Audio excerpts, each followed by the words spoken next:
அண்மைச் செய்தியாக பார்த்து வருகிறோம். ராமநாதபுரம் மாவட்டம் தனுஷ்கோடியில் கடல் நீர் வெளியேறி சாலைகளில் புகுந்ததால் வாகன ஓட்டிகள் மற்றும் பொதுமக்கள் கடுமையாக அவதியடைந்து வருகின்றனர். இது குறித்தான கூடுதல் விவரங்களோடு எமது செய்தியாளர் சுரேஷ் இணைகிறார். சுரேஷ், வணக்கம். இது பற்றிய விவரங்களை பதிவு பண்ணலாம். நிச்சயம் பவித்ரா.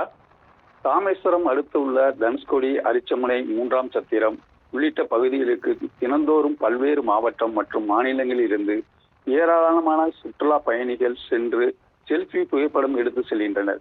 இந்த நிலையில் அரபிக்கடலில் உருவாகியுள்ள காற்றழுத்த தாழ்வு மண்டல நிலை காரணமாக மன்னார் மற்றும் குமரி கடல் பகுதிகளில் வழக்கத்தை விட கடலின் சீற்றம் மணிக்கு 40 முதல் 60 கிலோமீட்டர் வேகத்தில் காற்று வீசக்கூடும் என வானிலை மையம் அறிவித்துள்ளது.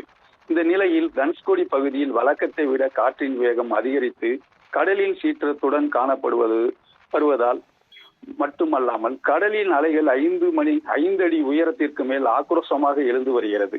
மேலும் சாலை ஓரத்தில் போடப்பட்டுள்ள தடுப்பு கற்களை தாண்டி கடலின் நீரானது தேசிய நெடுஞ்சாலையில் வருவதால் சுற்றுலா பயணிகள், வாகன ஓட்டிகள், ஆட்டோக்கள் மிகுந்த சிரமத்துக்கு உள்ளாகி வருகின்றனர்.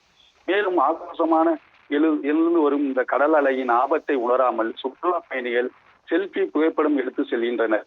இதனை சம்பந்தப்பட்ட காவல்துறை அதிகாரிகள் உடனடியாக நடவடிக்கை எடுத்து ஆக்ரோஷமாக எழும் கடல் அலையின் அருகே செல்ல இருக்கும் சுற்றுலா பயணிகளை தடுத்து நிறுத்த வேண்டும் என்று கோரிக்கை எழுந்து உள்ளது. பவித்ரா, கூடுதல் விவரங்களுக்கு நன்றி சுரேஷ்.